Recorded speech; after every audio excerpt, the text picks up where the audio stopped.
Hey guys, are you interested in trying to have either a boy or a girl on your next pregnancy? There's a lot of information out there that says you can try this method or that method. We're going to discuss all the evidence today coming up. I did a YouTube search on how to conceive a girl just to see what the information looked like out there.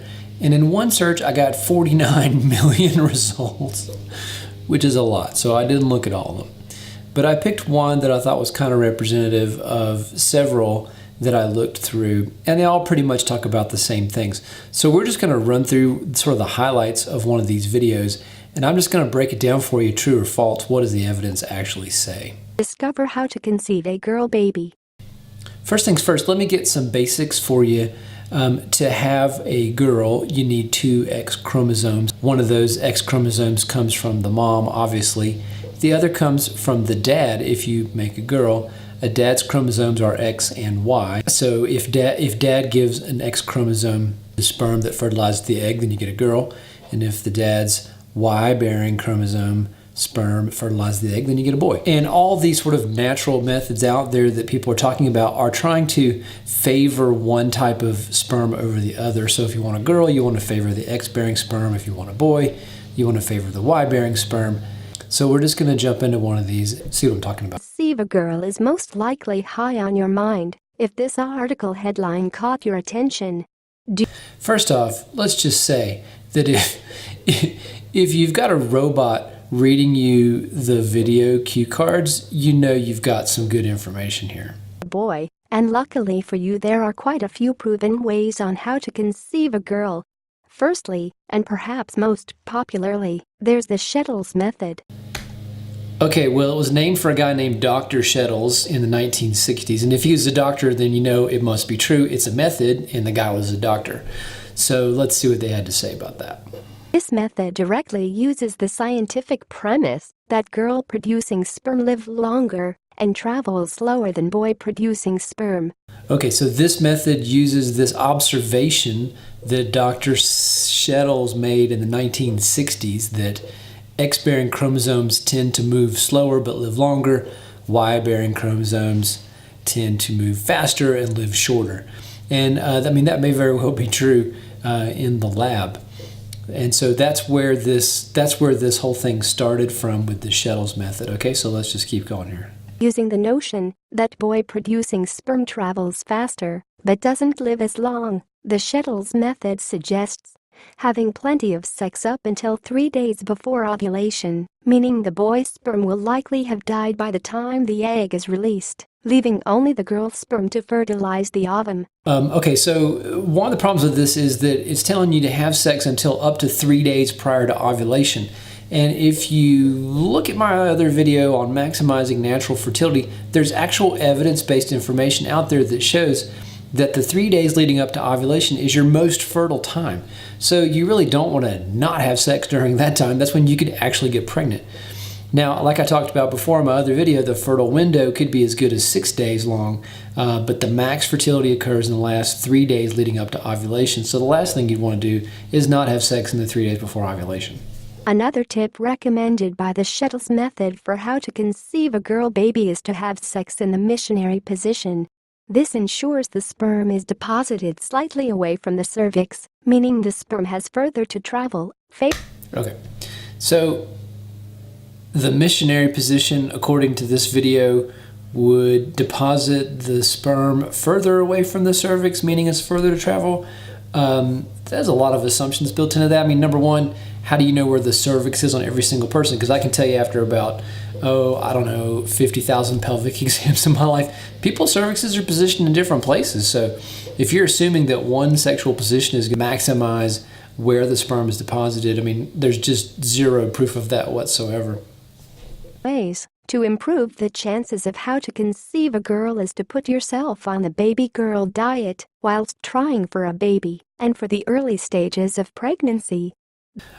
Okay, so this baby girl diet, I mean, the idea is that supposedly sperm live better if you're X-bearing chromosome in an alkaline environment or Y-bearing chromosome, acidic environment or whatever.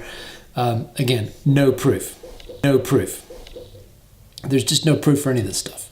Furthermore, gender is determined at conception, not in their first early stages of pregnancy. It is crazy to think that once you're pregnant, your diet can affect what the gender is. The high-fat, low-salt baby girl diet is said to be successful in over 80% of cases.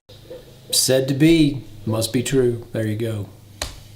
There's also a strong rumor amongst the parent community that slow, sensual lovemaking produces baby girls, whereas quick wham bam thank you ma'am sex seems to produce boys. Slow, sensual lovemaking makes baby girls. That's got to be true. That's a rumor, according to them. But hey, that won't hurt anything. Whereas quick wham bam thank you ma'am sex seems to produce boys. I'm not even touching that. Although there's no conclusive studies on this particular method. There's no conclusive studies on this particular method or any of the others that this video has talked about so far. It's often a good idea to consider rumors or old wives' tales as worth, while if they're genuinely well known. It's often a good idea to consider rumors or old wives' tales. I mean, if you don't mind getting some boys in there, I think it's perfectly fine. You should always ask your robot fertility expert. Looking back to the Shettles method, another tip for how to conceive a girl is to not orgasm. I know, not great. Not great. It's not great.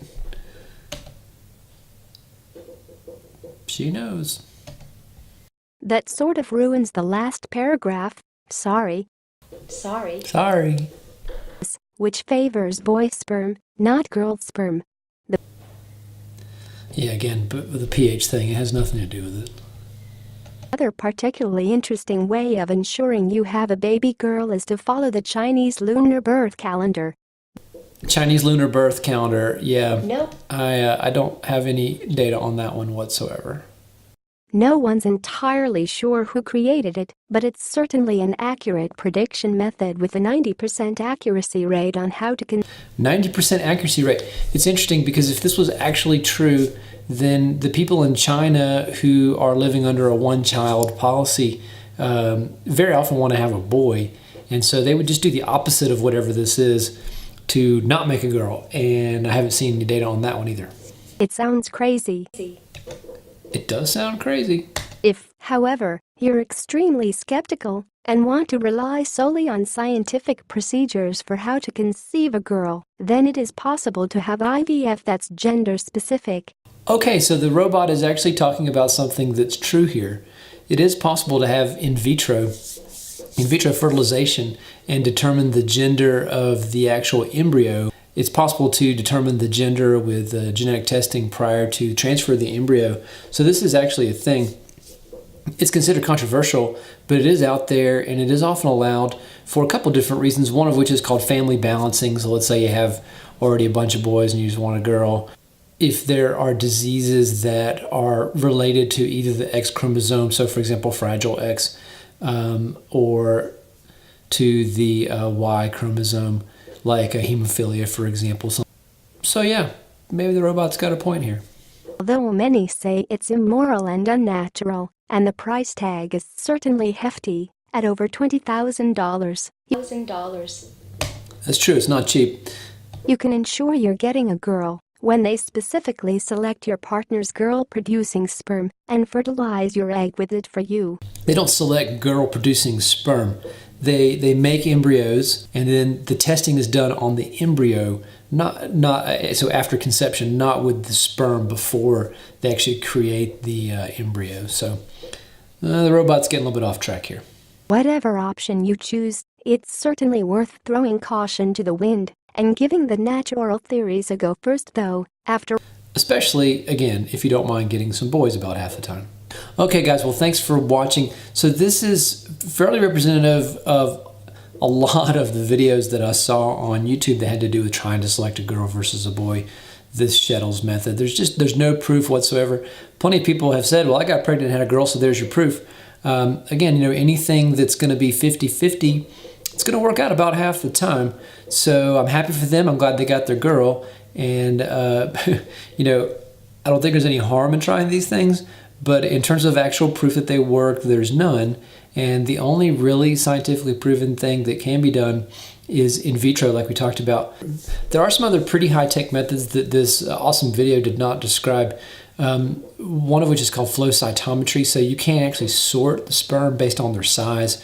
So it turns out that the X-bearing chromosome sperm are a different size than the Y-bearing chromosome, and to some extent that can be sorted using a molecular technique. There are some concerns on possible safety because you're using fluorescence to tag the X-bearing or the Y-bearing chromosome sperm, and there have been several thousand babies that have been conceived this way.